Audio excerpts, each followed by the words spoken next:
So my experience living here in the U.S. after high school have been pretty repeated. I mean, I met someone in 9/11 who, a Chilean girl, we bonded instantly, and we lasted in a friendship for like it was like less than 8 years.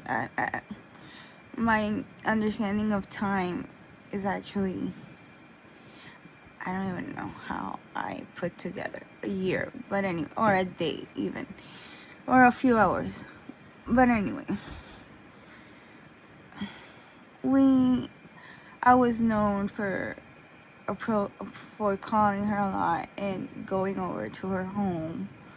They liked hanging out at the table, like cooking during lunchtime, and then watching TV, normal home activities. So during all of the time that I knew her, I just sat there at the table, wherever they sat me. I had no preference over a chair. But anyway, I would sit and then experience their relationship in their family. So at this point, I am just like a viewer, random viewer that sometimes I always speak up, but mostly I was a quiet person trying to make sense of their relationship. So there's the younger sibling. Her name, she went by Melissa, even though this name comes from my childhood. Some way or another, this name follows me everywhere. So she, not that I'm nosy or anything, but she has a truth that says, I hate my family. Even though they seem to get along all the time by laughing and saying jokes, opening up sometimes, I don't know, normal home stuff. So this thing that saying that she continually said helped me throughout that time I was with them in rejecting my whole fucking family, because actually my experience with my family it's an intimacy. It's very rotten, sexual, unhealthy behavior. So it helped me to have some sort of notion of a light and cleanliness where no one was touching and no one.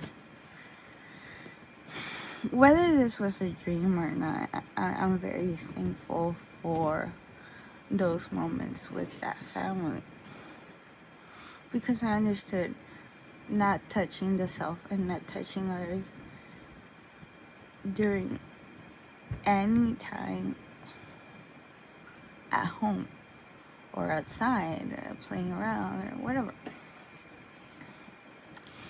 So not everyone in my family was there, which was to my advantage. I feel lucky or some way or not. So eventually we grew apart because she found a boyfriend, and I said, well, she found a boyfriend, whatever. Our friendship deteriorated, and we went our separate ways. So here I am in my room, the same room since 2001. My whole family tries to achieve that presence, achieve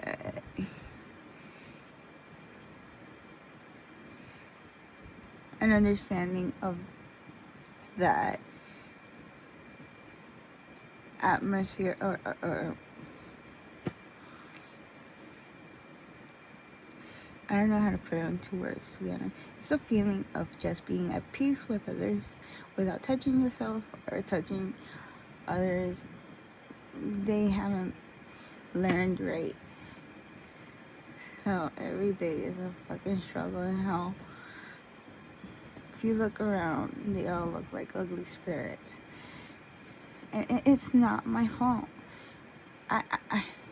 I was responsible in getting to know someone more attractive, more well-behaved, or whatever. I was able to achieve that attractive personality at first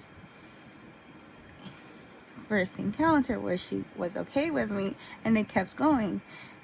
Not forever, of course.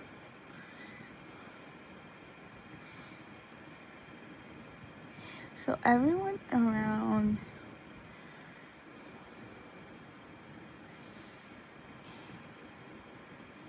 So I fell back into my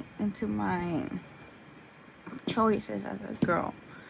They weren't good. Not because it came out of me. It was actually a forced situation every time.